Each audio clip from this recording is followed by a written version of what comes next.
and away we go. Jamaican me crazy. It's a great coffee. So, this is chapter 19, Early Latin America. This is, in short, what happened when Europe came and the couple hundred years that followed. Our focus is going to be on the history of Latin America, starting here with Mexico and going all the way down into South America. You're going to be required to do basically Brazil and the Portuguese on your own, where I'm going to cover some generalities about New Spain and Peru. So, by 1500, the Aztecs, through their own tribute system, and the Inca, through their heavy-handed centralization, are both actually weakening powers. There is, in the Inca Empire, children of the emperor splitting up land and thus weakening the concept of empire. And with the Aztecs, you have to look at the tribute system was so harsh, so, if you will, bloody, that individual city-states of the Aztec Empire are rising up already. And they kind of like when the conquistadors come. So, let's take a look. Backtrack a little bit to take a look at Spain and Portugal. One thing we do need to understand, at this time, the Mediterranean was already a hotbed of culture and cultural contact. Obviously, the boom of the Renaissance was in the Mediterranean, and this Iberian Peninsula was no different. The Spanish, or who will be the Spanish, are rising up and conquering land away from the Moors, thus driving out any remnants of Islam. So this Reconquista shows there is cultural contact between Christianity and Islam, sometimes conflict, of course. Small Christian states like Castile and Aragon are emerging and unifying. By 1492, you know that one, right? The last Muslim kingdom of Granada falls. By the way, Granada was recently shown on CNN. The guy that does a cooking show, travels around the world looking for different foods, Anthony Bourdain, did something on Granada, and it makes me kind of want to move there. Lastly, I will also say that as much as the Christians are taking land away from the Muslims, at the same time, they are also kind of fomenting a Catholic background, and Jews were given the choice to pay taxes or to flee. Now, this is just a little bit of a slide showing some conquistadors and some explorers. Well, I don't want to give any away, but take a look, all right? You should know most of these. Let's fill them in now. Ready? 3, 2, 1. We have Magellan, who gets Spain for the Philippines for Spain. The Portuguese in this entire region here created port city-states. Thus, were never conquerors as much as heavy-handed influencers, and that was only in cities. De Gama here in Portugal. And over here, we have the conquistadors, Pizarro and Cortez. We're going to look at Pizarro more in class. Now, conquest, general timeline. The first stage was approximately 100 years. During that first stage, and I think Peter Stearns kind of says this, but I summarized it briefly, was an era of destruction and creation. A destruction of what was there in Latin America and the creation of a quasi-Western civilization. Second stage, approximately another 100 years, a new society, new colonial institutions, some mirroring what was going on in Europe, and some taking on a unique new world flair. This third stage, well, now that there is new colonial institutions, we can almost say institutions are going to have a little bit of a backlash. from the people that are at the bottom rung, which, if you look at chapter 15, 16, and even 17, there's just this overall feeling that you'll see that commerce is creating a haves and have-nots, be it in Europe, be it in Russia, and now in the New World. Commerce is creating this social stratification where you can, through wealth, move up social classes. So whoever controls the wealth controls society, and it's not all about land any longer. Spain builds an empire. Viceroys led New Spain. A viceroy led Peru. These viceroyalities or viceroyalties were set up, and basically the monarch appointed these quasi-kings of Spain and Peru. And this, of course, took time once the conquistadors came and got rid of the Aztecs and the Inca. I don't want to say too much. Let's move on. Sometimes you just need to streamline things, right? Now, let's remember, what was Spain and Portugal bringing with them?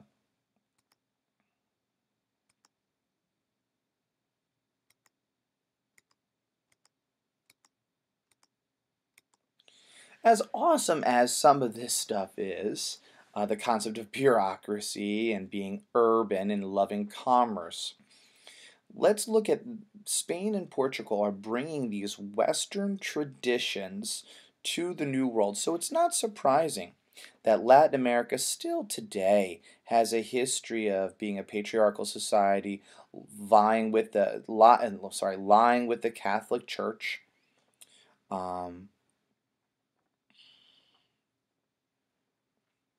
Latin America obviously having a history of slavery, North America as well. So as much as we can complement some of these things, it's not surprising that Spain and Portugal will create a new world that has a lot of what they already did. I should have practiced this slide. Sorry. So, once the New World is conquered, the Native Americans are used as laborers in what's called an encomienda system. Say that with me, encomienda system. The encomienda system, in my opinion, is pretty easy to understand. Somebody is given an estate, maybe a conquistador, given a grant of estate. William Penn, for example, was granted a charter that is Pennsylvania. Well, the Native Americans here that lived on the land were now part of that grant, as whoever lived on the land that was granted to that conquistador either worked for that conquistador or was taxed their labor. Now, this is not slavery. These people were not owned. They could move to another encomienda. But at the end of the day, they were trapped as the workers or the taxed of the people at the top. So it's a real quick forcing of feudalism. And it is something that's only going to last maybe, I'm throwing out, maybe 40 years, because this system it hurt this concept of state. And the encomienda system will eventually be pushed off to the side so more state control of labor could be created. Now, many of these laborers were worked, and they were worked hard, they were worked to death on haciendas. Now, the Native American population obviously then dropped. It dropped because of disease such as smallpox. It dropped because of measles. And obviously it dropped because of poor treatment as well. So, over time, a colonial system called the castas system emerged. The castas system, yes, the word looks like caste system, is as intriguing as they come. I love studying this. At the top of this casta system are the peninsulares. Peninsulares. They're from a peninsula, the Iberian Peninsula, meaning they're Spanish born. They're from Spain, but they now live in the New World. They're obviously at the top. Imagine, these are going to be like Cornwallis. These are going to be British leaders brought to the New World to lead the New World. Under them are the Creoles. George Washington is a Creole. He is of European descent, pure European descent, but he is going to be born in the New World. A Creole is a Spaniard, but not a Spaniard from the Iberian Peninsula, a Spaniard who can trace their ancestry eventually to the Iberian Peninsula. Now, below them are going to be two classes, the mestizos and the mulattoes. The mestizos are mixed blood. They are people who have European and Indian blood. And mulattoes, they have African, thus slave, and European blood. Below them are people who are pure Native American and pure black slave. I will say, even in that, you could probably put Native Americans right above slaves as well.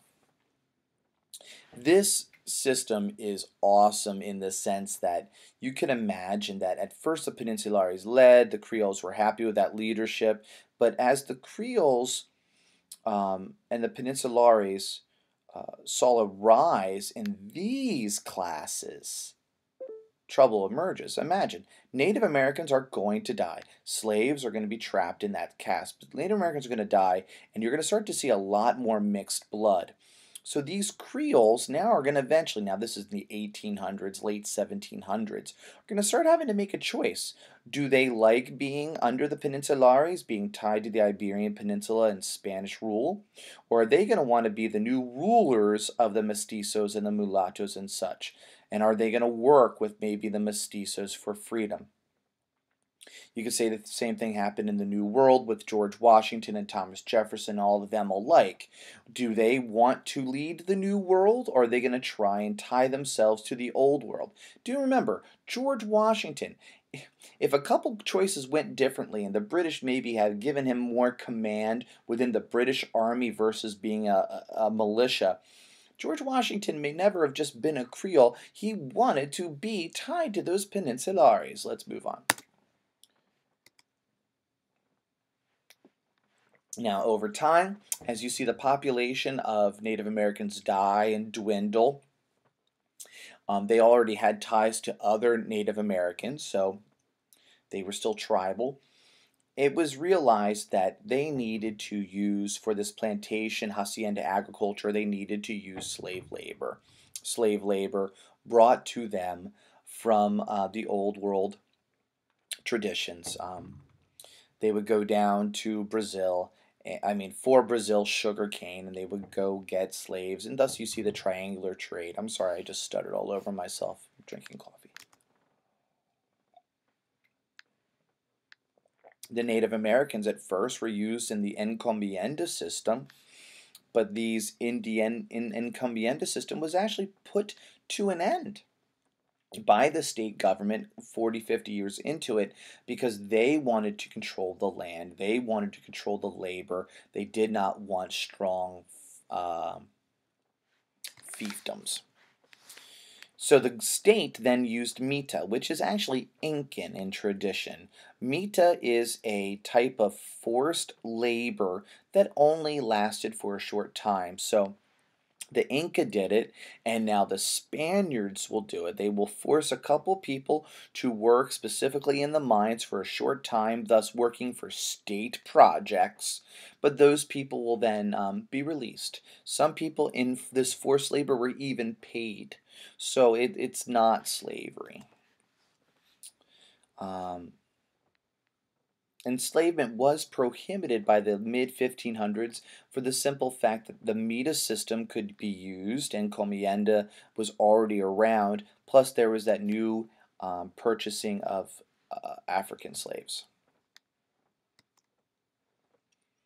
Now mita, here in Potosi, Bolivia, or Peru at the time, silver mining. Silver mining was very, very popular. I liked the one thing that Peter Stearns said was that they had a tradition that all land under earth was owned by the Spanish government. So you can plant what you want on your hacienda. You owned your own hacienda.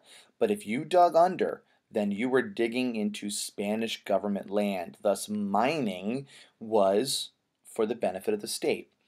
They had a 1/5 tradition where you would mine what you wanted to mine, and the state would get part of that. And you can just see through the media, you could see labor being used in the mines. This mining for things such as silver, but also gold as well, obviously very worthwhile. Just look right here.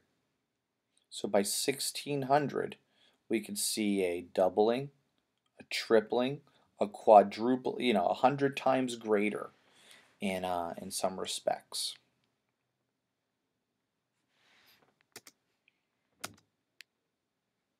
So how was the New World governed? I'm going to be very quick on this. The Spanish Empire had a king at the top who ruled through a council of the Indies. But then he would tell the viceroyalties, the viceroys, who led the viceroyalties of Mexico City and Lima. They would tell them what to do but of course there was a certain amount of freedom that the viceroys had on a day-to-day action.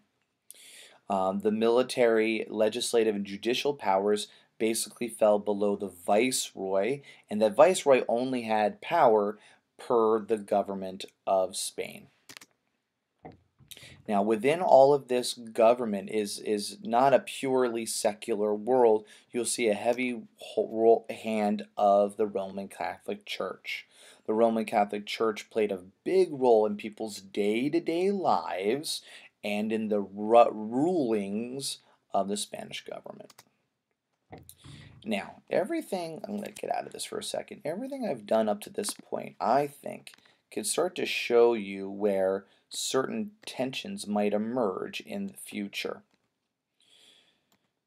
All right, we have done A and we've done A here. Now we need to head towards that third stage. Now this chapter doesn't address the independence movement.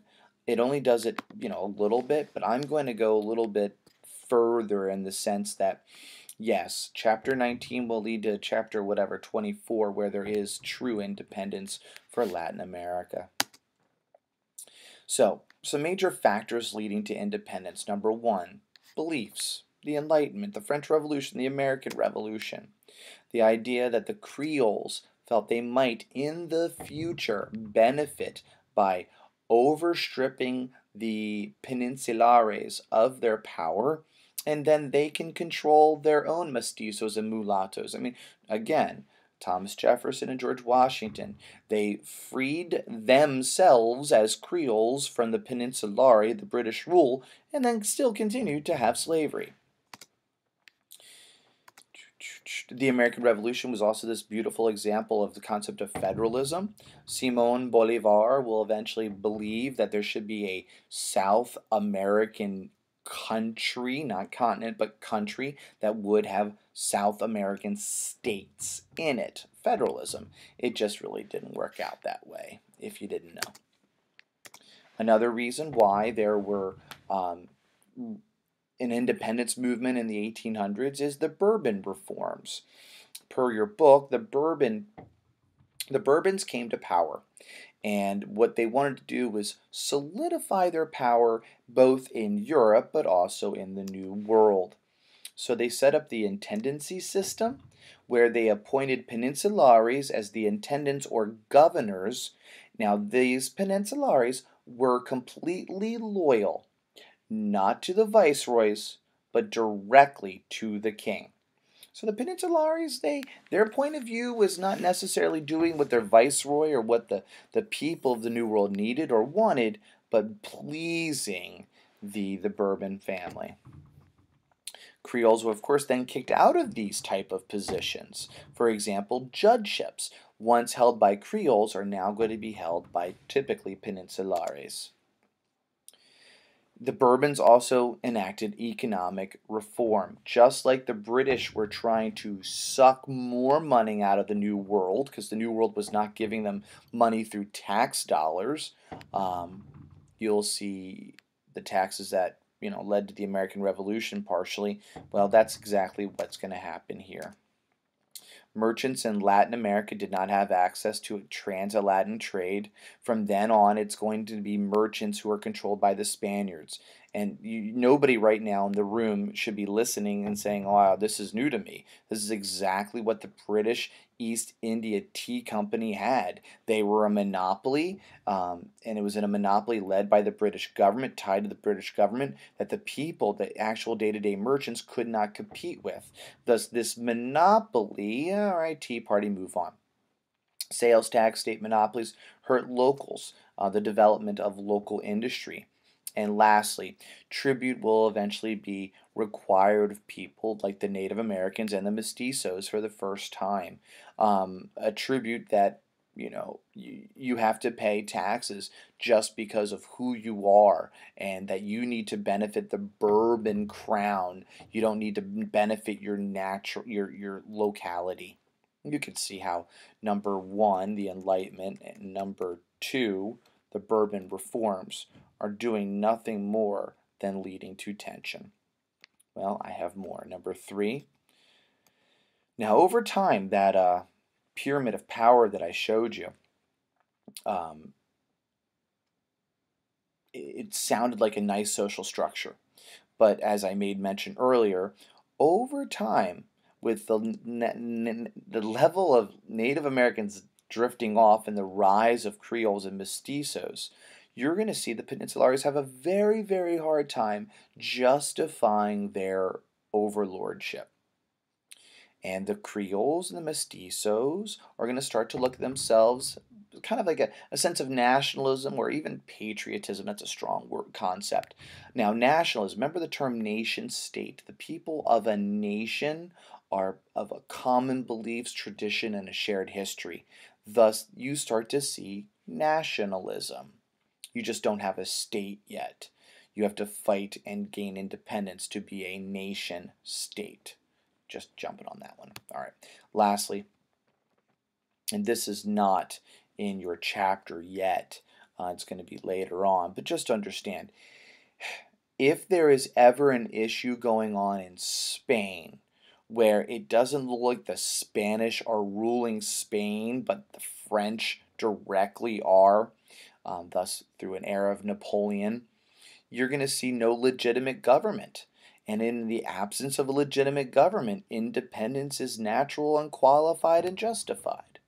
Now, this is jumping ahead, but I think it kind of gives you a sense of where we're going. So I tried to go over, hit escape. I have a couple more minutes. Hit escape.